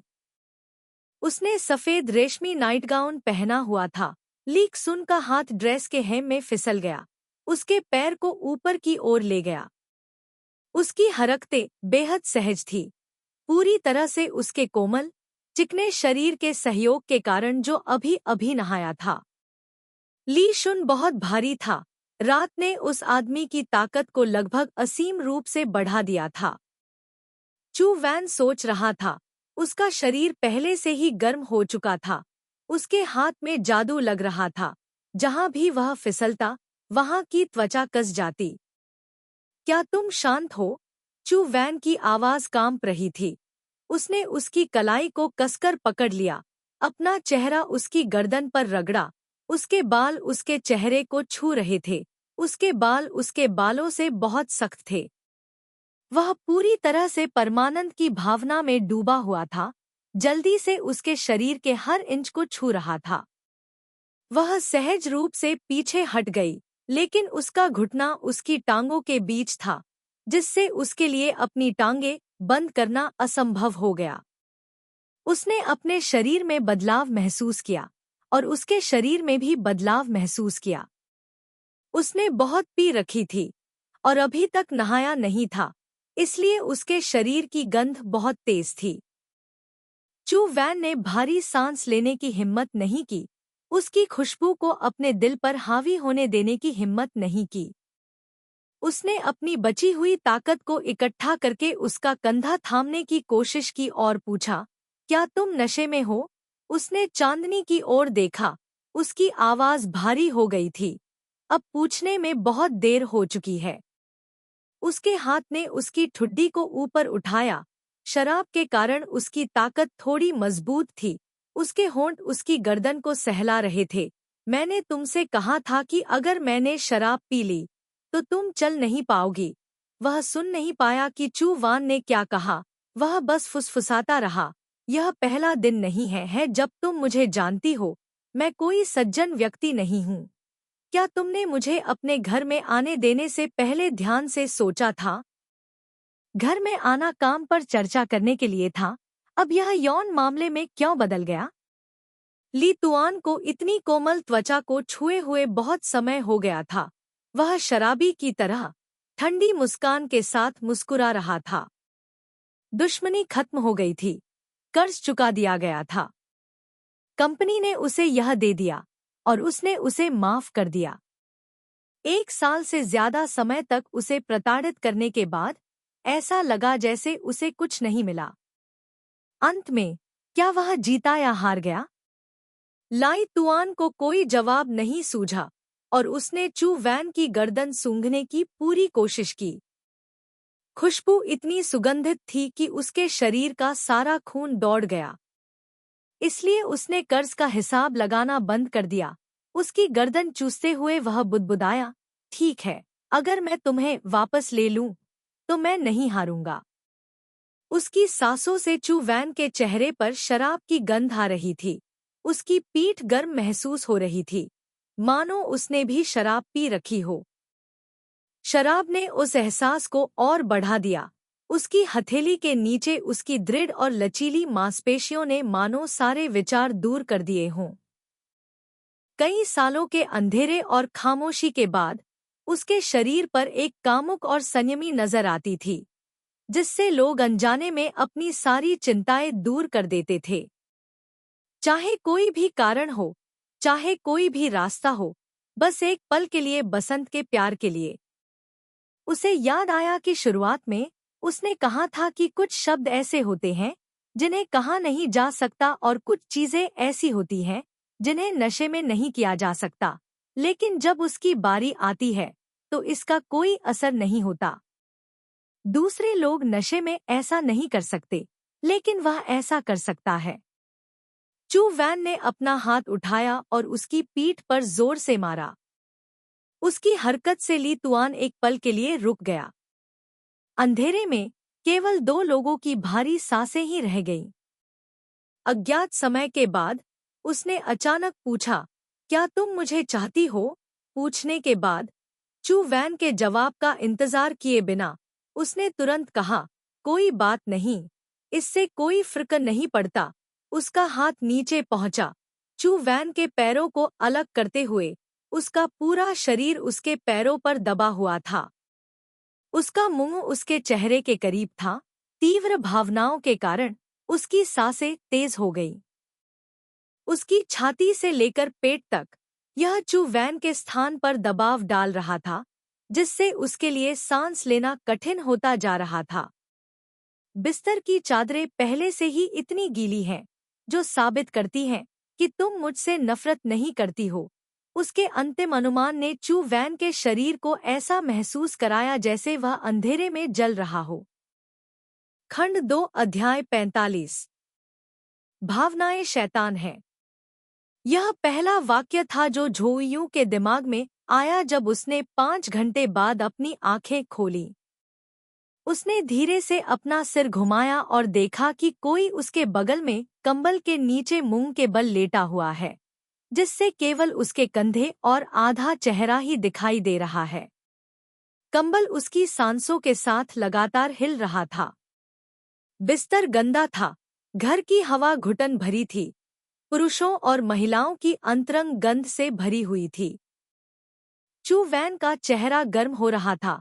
उसने सावधानी से कंबल उठाया और फर्श पर उतर गई। वह चुपके से एक तौलिया लेकर बाथरूम में चली गई और दरवाजा कसकर बंद कर दिया। अगर वह अभी जाग गया तो वह वास्तव में नहीं जानती कि उससे क्या कहना है। उन्होंने कल रात क्या देखा? यद्यपि हम अलग हो गए हैं, क्या अब भी हमारे अंदर एक दूसरे के लिए भावनाएं हैं? ली तुआन उन लोगों में से नहीं है जो चीजों को इस तरह से खींचते हैं। फिर से साथ हो जाओ। ऐसा लग रहा था कि चीजें योजना के अनुसार नहीं चल रही थी। क्या ऐसा हो सकता है कि अकेले शहरी पुरुष और महिलाएं रात के सन्नाटे में आराम की तलाश कर रहे थे? चू वैन का सिर फटने वाला था।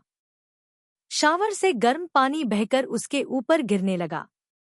उसने अपने शरीर को बहुत सावधानी से साफ किया, लेकिन उसे लगा कि चाहे वह कैसे भी धोए, वह उसकी गंध को नहीं धो पाएगी।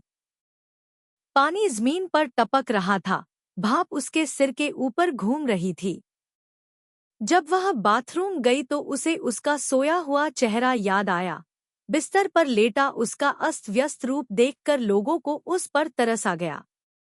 ली शुन उसके लिए एक खास अस्तित्व था। शायद हर किसी की जिंदगी में कभी न कभी ऐसा कोई व्यक्ति जरूर होता है।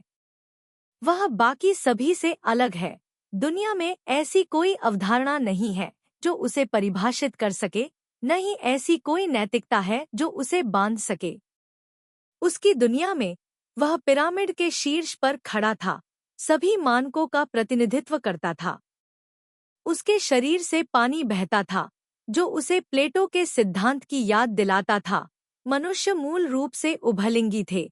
जब से भगवान ने उन्हें 2 भागों में विभाजित किया है, सभी को अपने दूसरे आधे को खोजने के लिए दुनिया भर में यात्रा करनी पड़ी है। प्यार अपने खोए हुए आधे की इच्छा है। उसके पास वह सब कुछ था जिसकी उसे कमी थी: विश्वास, साहस, शक्ति और स्वतंत्रता। वह उसकी तरह आसानी से खोया हुआ और खोया हुआ नहीं था। वह हमेशा एक दृढ़ दिशा में रहता था, कभी खुद पर संदेह नहीं करता था। चू वान उसके साथ होने के एहसास से मोहित हो गई थी। इसने उसे सभी कठिनाइयों का सामना करने का साहस दिया। बढ़ती गर्मी ने चू वान की आंखों में जलन पैदा कर दी। कल रात तक जेल से रिहा होने के बाद ली तुआन ने अपने पिछले प्रेम संबंधों के बारे में सोचने से खुद को रोकने की पूरी कोशिश की। उसने अपने पति के करियर को आगे बढ़ाने में मदद करना अपनी सर्वोच्च प्राथमिकता बना लिया। जैसा कि काओ जियान हांग ने पहले कहा था, वे अब विश्वविद्यालय के छात्र नहीं हैं। अगर उन्हें एक दूसरे को मारना है तो वे असली चाकू और बंदूक का इस्तेमाल करेंगे। लेकिन इतने लंबे समय तक एक साथ काम करने के बाद कभी कभी चू वैन को लगेगा कि वह वास्तव में सिर्फ सहकर्मी है। वह सोचती थी कि वह इतनी परिपक्व है कि अगर एक दिन ली तुआन को किसी दूसरी महिला से सच्चा प्यार हो भी जाए तो भी वह पलक तक नहीं झपकाएगी। उसने खुद को बहुत ज्यादा आंक लिया था। महिलाएं कभी नहीं जान पाती कि वे कितनी कमजोर हैं जब तक कि उन्हें अपने जीवन में एकमात्र पुरुष न मिल जाए। चू वैन ने शॉवर बंद कर दिया, एक तौलिया उठाया और अपनी पतली उंगलियों से अपना चेहरा ढक लिया। वह नहीं चाहती थी कि पिछली रात सिर्फ एक रात की बात हो। वह नहीं चाहती थी कि ऐसा इसलिए हो क्योंकि लाई तुआन नशे में था और अपनी बोरियत दूर करने के लिए किसी की तलाश कर रहा था। वह आशा करती थी कि उसने उस समय अपना निर्णय शांतचित्त होकर लिया होगा, तथा यह भी आशा करती थी कि वह उसके साथ सम्मानपूर्वक व्यवहार करेगा। उसे उम्मीद थी कि वे फिर कभी मिलेंगे। चू वैन ने अपना चेहरा पोंछने और कपड़े बदलने की बहुत कोशिश की। बाथरूम का दरवाजा खोलते हुए ली तुआन सिगरेट पीते हुए मेज पर झुकी हुई थी। चू वैन रुक गई। उसे पता ही नहीं चला कि ली तुआन कब जाग गया। उसके हाथ में सिगरेट पहले से ही आधी जल चुकी थी। सुबह की धूप उसकी पीठ पर पड़ रही थी और धीरे धीरे उसकी पीठ को सहला रही थी। वह अभी अभी उठा था, इसलिए वह अभी भी थोड़ा चकित था। पहले तो वह डेस्क लैंप को घूर रहा था। जब उसने शोर सुना तो उसने अपना सिर घुमाया। उसकी आवाज कर्कश थी।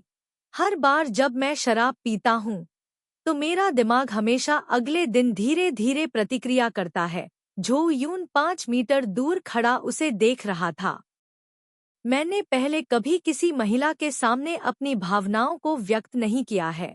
इससे पहले जब मुझे कोई पसंद आता था तो मैं दूसरे व्यक्ति को अपने पास लाने का कोई तरीका सोचता था। उसका स्वर बिल्कुल आज सुबह जैसा ही था, शांत और थोड़ा स्वप्निल। लेकिन अब मेरे पास उतनी ऊर्जा नहीं है। उसने सिगरेट नीचे रखी, उसकी तरफ देखा। हम एक दूसरे को लंबे समय से जानते हैं। मैं सीधे पूछ रहा हूँ।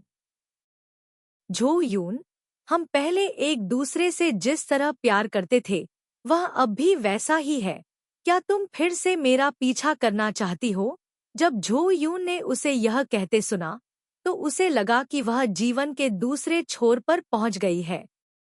उसने कभी भी अपने पत्ते सामान्य तरीके से नहीं खेले, इसलिए हम कभी भी यह अनुमान नहीं लगा पाएंगे कि वह अगले सेकंड में क्या करना चाहता था।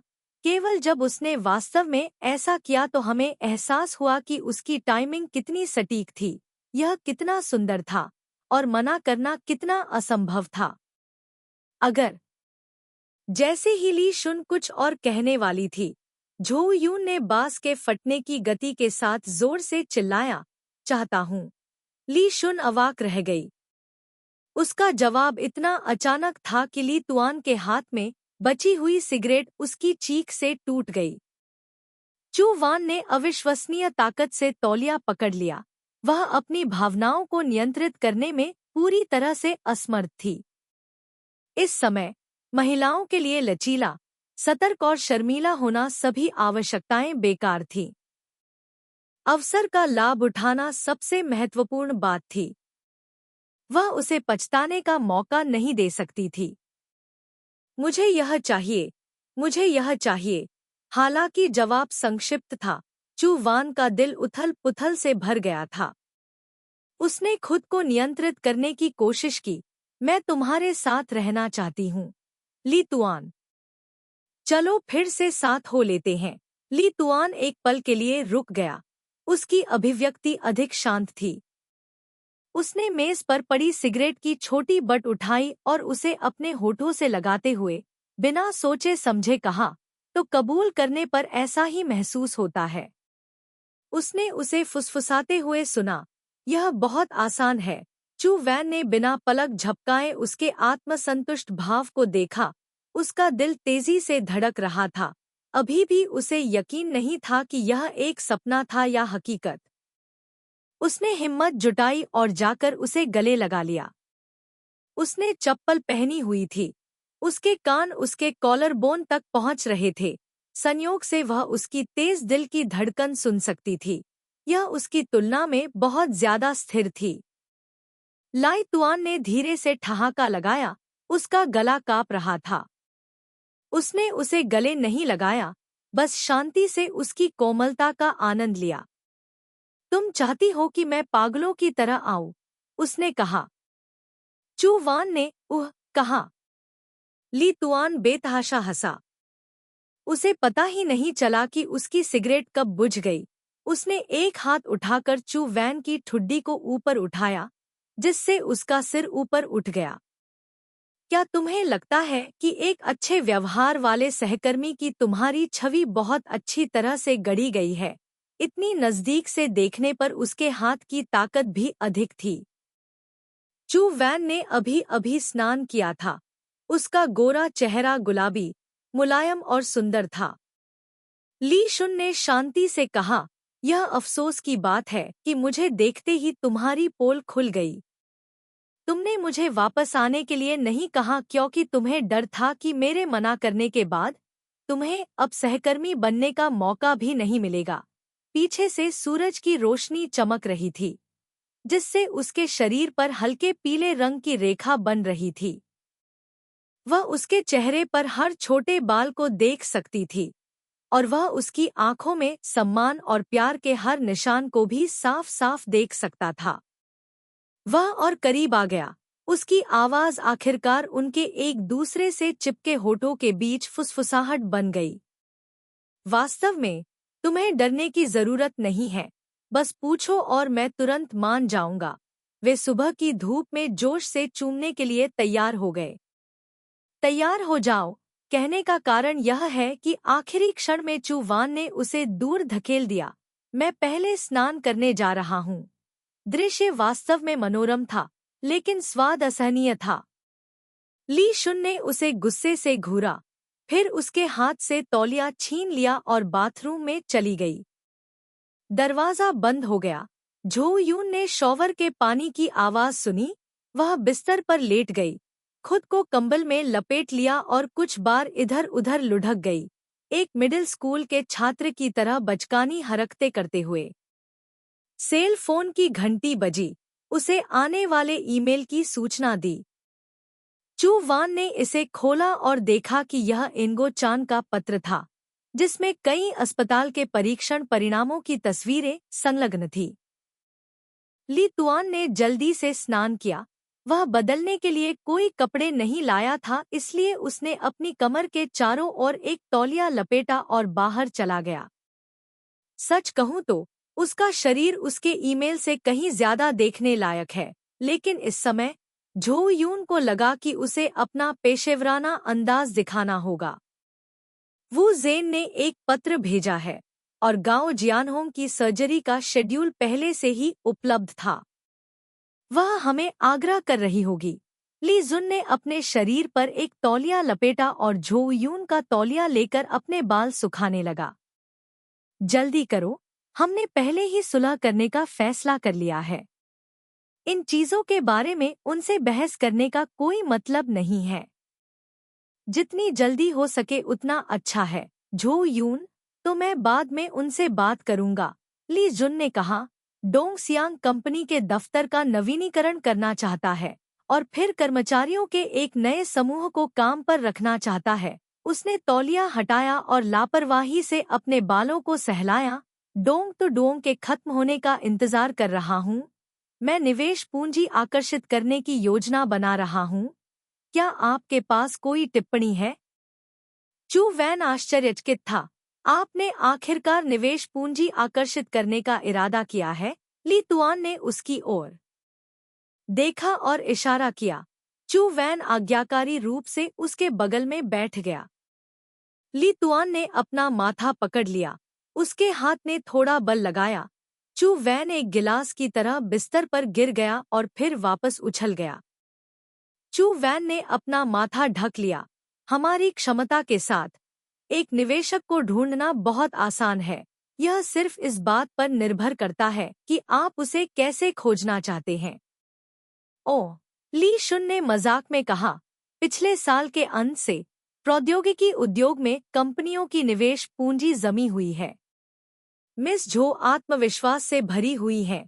झो यूं, चाहे आप कितने भी आत्मविश्वासी क्यों न हों, आप मुझसे बेहतर नहीं हैं। ली शुन ने फिर से उस पर उंगली उठाई और इस बार झो यूं अब और चाल में नहीं फंसी। जब हुआ गोंगजी रिलीज हुई तो कई निवेशक हमारे पास आए, लेकिन वे सभी गेम सेगमेंट को विकसित करने का लक्ष्य लेकर चल रहे थे, इसलिए मैंने उन सभी को अस्वीकार कर दिया। झो यून ने कहा। ली शुन, कम होना बेहतर है, लेकिन गुणवत्ता होनी चाहिए। हमारे उद्योग को लंबे समय तक टिके रहने के लिए बहुत मजबूत क्षमताओं वाले निवेशकों की जरूरत है। उन्हें न केवल बड़े वित्त की जरूरत है, बल्कि अन्य संसाधनों की भी जरूरत है। सबसे अच्छा एक बड़ा निगम है जिसकी जड़ें गहरी हैं और जो सभी क्षेत्रों पर हावी है। झो यून, आपके मन में पहले से ही अपने विचार हैं, है न? ली शुन ने उसकी ओर देखा। इंटरनेट सम्मेलन के स्थान के बारे में आप क्या सोचते हैं? झो यून ने रुककर कहा। हुआजियांग समूह? हुआजियांग समूह की स्थापना 80 के दशक में हुई थी। दशकों के विकास के बाद इसने धीरे धीरे एक नींव बनाई जो व्यवसाय, संस्कृति, वित्त आदि जैसे क्षेत्रों को कवर करती है। पिछले साल हुआजियांग समूह चीन में शीर्ष 500 सबसे मजबूत निजी उद्यमों के सर्वेक्षण में 5वें स्थान पर था। संस्थापक याओ नाइक्सियन 64 साल के हैं और उन्हें 4 बार चीन का economic person of the year चुना गया है। झो यून, क्या हुआजियांग ग्रुप ने हाल ही में किसी टेक कंपनी में निवेश किया है? नहीं, लेकिन जल्द ही ऐसा होना चाहिए। यह एक बड़ा चलन है। अगर उन्हें इसमें कोई दिलचस्पी नहीं होती, तो वे इंटरनेट कॉन्फ्रेंस और सरकारी पुरस्कार समारोह के आयोजन की जिम्मेदारी क्यों लेते? उसने उसका हाथ पकड़ लिया। तुम्हारी सूंघने की शक्ति अच्छी क्यों नहीं है? झो यून को उसने हाथ से पकड़ लिया। उसका पूरा शरीर शिथिल हो गया। ली शुन ने शांति से कहा, हमने यह कठिन और ऊबड़-खाबड़ रास्ता चुना है। छोटी कंपनियां इसका अनुसरण नहीं कर पाएंगी। निवेशकों को बहुत समझदार होना चाहिए। उनमें बहुत अधिक भरोसा और धैर्य होना चाहिए। बोलते समय उसने झो यून को अपनी गोद में बैठा लिया। दोनों ने एक दूसरे का हाथ थामा, चुपचाप उसे कुछ देर तक देखा और फिर धीरे से कहा, हम दोनों को उन चीजों की जरूरत है। खंड 2 अध्याय 46। झो यून ने बाद में मुकदमे के निपटारे को संभाला। उसने केवल ली जुन को परिणाम की संक्षिप्त सूचना दी, जो यह था कि जी ली ने निपटान राशि में 12 मिलियन युआन का मुआवजा दिया। ऐसा लग रहा था कि वह इस संख्या से बहुत संतुष्ट नहीं था, इसलिए झो यूं को समझाना पड़ा। गेमिंग क्षेत्र के लिए यह कीमत आसमान छूती है। देश में बहुत कम कॉपीराइट उल्लंघन के मामले हैं, जिनमें लाखों का मुआवजा मिलता है। ली जुन ने तिरस्कार में नाक भौं सिकोड़ी। मध्यस्थता मामले को सुलझाने में झो यूं की गति बहुत तेज थी। वह इस मामले को जल्दी से जल्दी निपटाना चाहती थी ताकि फी यांग कंपनी पूरी तरह से बदल सके और भविष्य में विकास कर सके। कैट ल्यूक राज्य प्रतिभूति आयोग की समीक्षा के बारे में और भी अधिक चिंतित थे। फोंग ची तिन्ह असाधारण रूप से उदार थे। उन्होंने निपटान समझौते पर हस्ताक्षर करने से पहले ही पैसा खर्च कर दिया और इसे सीधे फी डोंग के कंपनी खाते में स्थानांतरित कर दिया। उन्होंने सीधे तौर पर पेश होने की हिम्मत नहीं की, लेकिन कानूनी विभाग ने चू वान से मुकदमा जल्दी वापस लेने का आग्रह किया। दोनों पक्षों के चिंतित होने के बाद केवल 4 दिनों के बाद सब कुछ संतोषजनक ढंग से हल हो गया। जिस दिन सुलह समझौते के मिनटों पर हस्ताक्षर किए गए वह शनिवार था। चू वान सुंदर मौसम, नीले आसमान, सफेद बादलों, हरी घास और पेड़ों के बीच कैट ल्यूक बिल्डिंग से बाहर निकला। वह दरवाजे पर खड़ी थी और कुछ गहरी सांसें ले रही थी। तभी वकील समूह का मुखिया आया और झो यूं से हाथ मिलाया। झो यूं, आपने बहुत मेहनत की है। वकील झांग लगभग 36 या 37 साल का था। उसका चेहरा चौकोर था, उसका शरीर पतला था और आवाज कोमल थी। निर्देशक झो, ऐसा मत कहो। एक बार जब आपको किसी का प्राधिकरण मिल जाता है तो आपको पूरे दिल से काम करना होता है। मामले को संतोषजनक ढंग से हल करने में सक्षम होना सबसे अच्छा है। मैंने सुना है कि फियांग कंपनी अपने पैमाने का विस्तार करना चाहती है। एक बड़ी कंपनी के पास निश्चित रूप से कानूनी विभाग की कमी नहीं हो सकती। झो यूं, यदि आवश्यक हो तो मैं आपसे संपर्क करूंगा। वकील झांग ने मुस्कुराते हुए झो यूं से कहा, हमने कई स्टार्टअप के साथ सहयोग किया है, लेकिन उनमें से कोई भी फियांग की तुलना नहीं कर सकता। भविष्य में यदि निदेशक झो कोई कानूनी प्रतिनिधि या कानूनी सलाहकार ढूंढना चाहते हैं तो मुझे आपकी सेवा करने में खुशी होगी। वकील झांग के जाने के बाद झो यूं थोड़ी देर के लिए चौराहे पर खड़ी रही। जाने से पहले वह आखिरी बार कैट ल्यूक बिल्डिंग को देखने के लिए पीछे मुड़ी। बिल्डिंग के ऊपर लटके विशाल L&P साइन को देखकर वह बेहद भावुक हो गई। उसका सेल फोन बज उठा। यह लाई टुआन का कॉल था। चू वान ने उसे बताया कि सेटलमेंट एग्रीमेंट पर हस्ताक्षर हो गए हैं। क्या आप अभी कंपनी में हैं? झो यूं ने पूछा। ली शुन, नहीं, डोंगसियांग कार्यालय का नवीनीकरण करने की तैयारी कर रहा है। अब कंपनी इतनी धूल भरी है कि कोई भी काम नहीं कर सकता। झो यूं, क्यों न हम बाहर खाने चलें, जश्न मनाएं? ली शुन ने हल्के से मुस्कुराते हुए कहा, क्या जश्न मनाएं? कंपनी को लूटने का जश्न मनाएं? झो यूं अवाक रह गया। ली शुन ने भयावह लहजे में कहा, बचपन से लेकर वयस्क होने तक मैंने सिर्फ दूसरों को लूटा है, किसी ने कभी मुझसे कुछ नहीं लूटा। मैं इस कर्ज को हमेशा याद रखूंगा। ज्यादातर समय ली शुन ने हर चीज को बड़ी ताकत से संभाला, शायद ही कभी बचकाना पक्ष दिखाया, हमेशा अपने लक्ष्य को हासिल न कर पाने की चिंता में रहता। झो यूं ने उसे सलाह दी, कंपनी के नवीनीकरण के समय का फायदा उठाओ, तुम्हें भी अच्छी तरह से आराम करना चाहिए। तुम अभी कहाँ हो? मैं बाद में घर जाऊंगा। तुम मेरे घर क्यों नहीं आते और मेरा इंतजार करते हो? ली शुन ने उदासीनता से कहा, ठीक है। पहली गोली के बाद से झो यूं जल्दी से घर की चाबियों का एक और सेट बनाया और उन्हें लाई तुआन को दे दिया।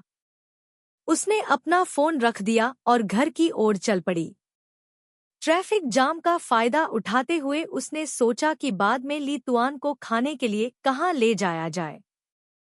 ली तुआन खाने पर ज्यादा ध्यान नहीं देती थी, इसलिए उसने कभी उसे यह कहते नहीं सुना था कि उसे क्या पसंद है और क्या नापसंद।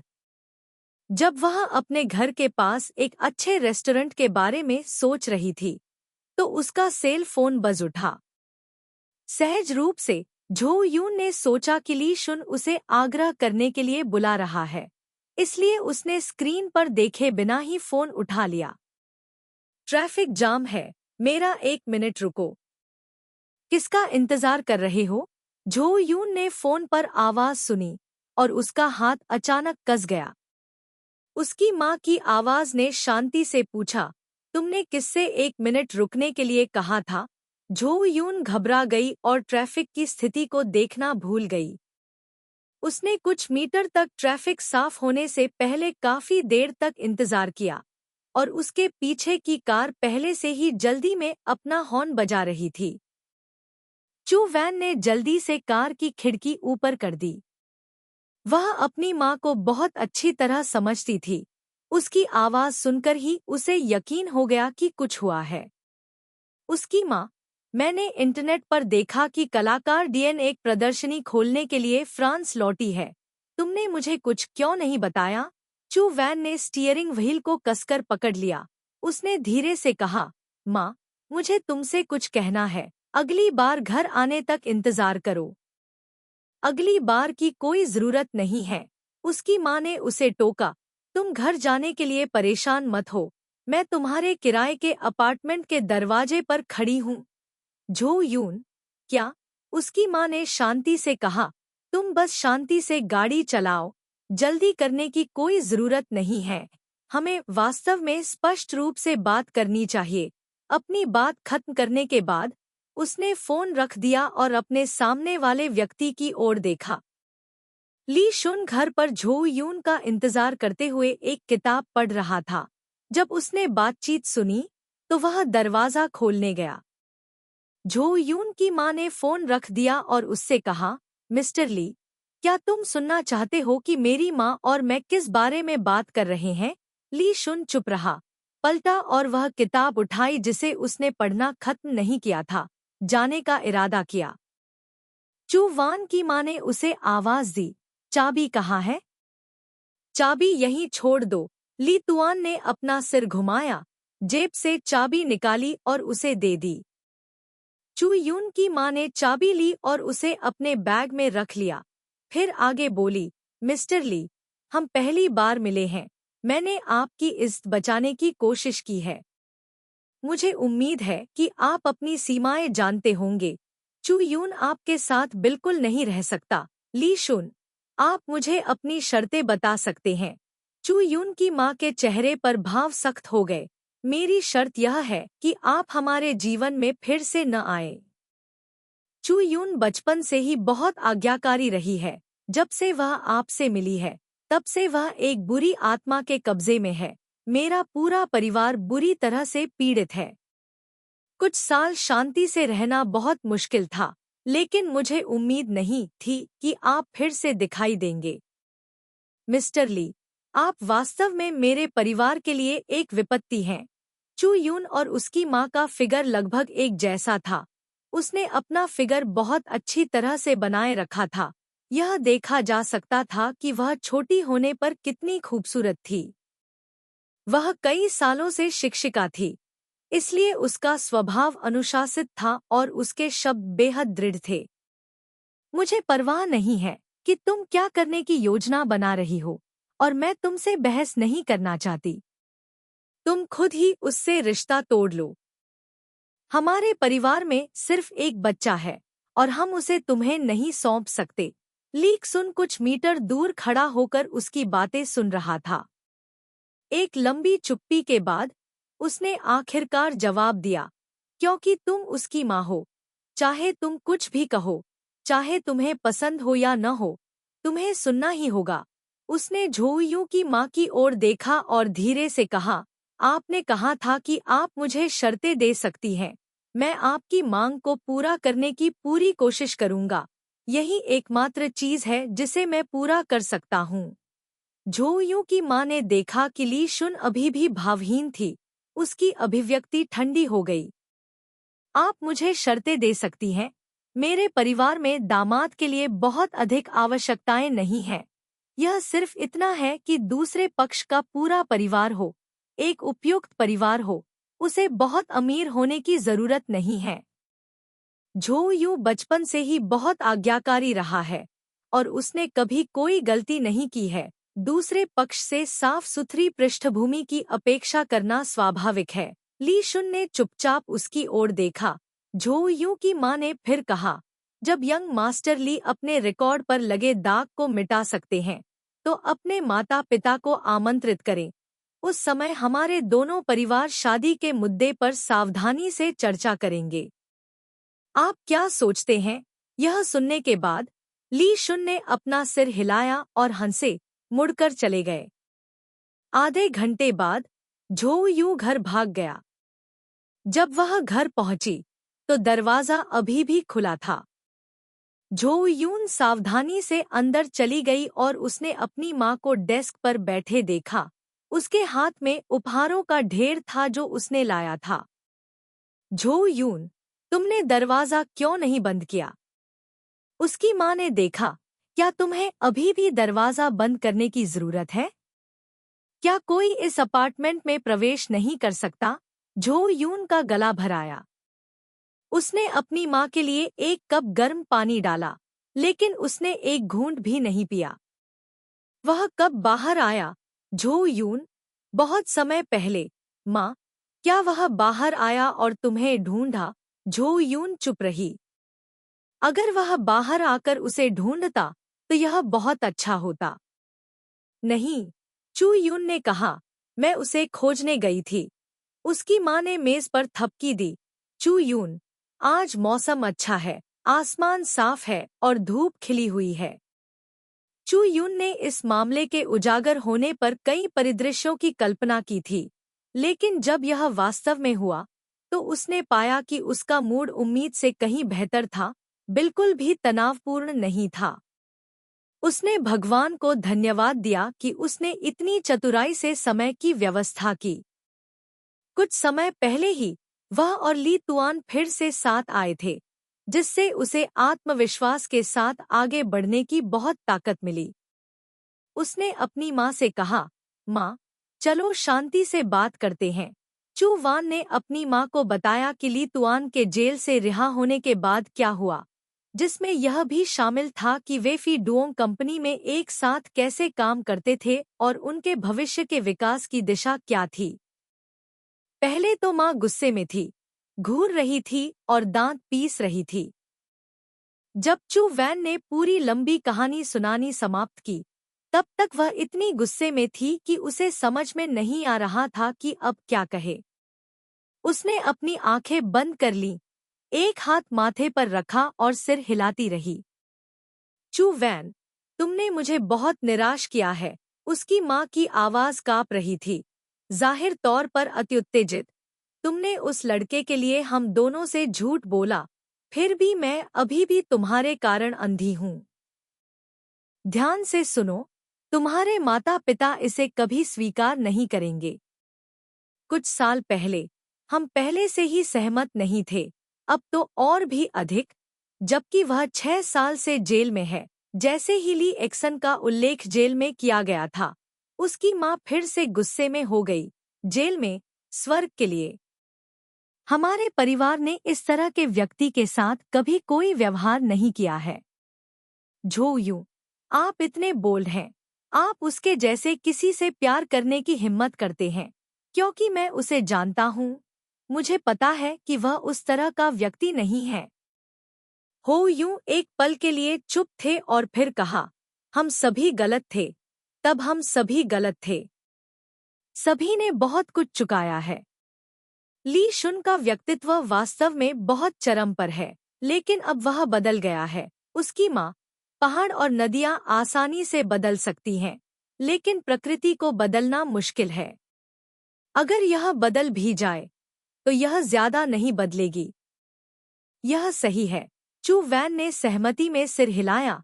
उसने अपनी माँ की ओर देखा और गंभीरता से कहा, चाहे वह कितना भी बदल जाए, वह अपने मजबूत व्यक्तित्व को नहीं बदल सकता जो उसकी हड्डियों में समाया हुआ है।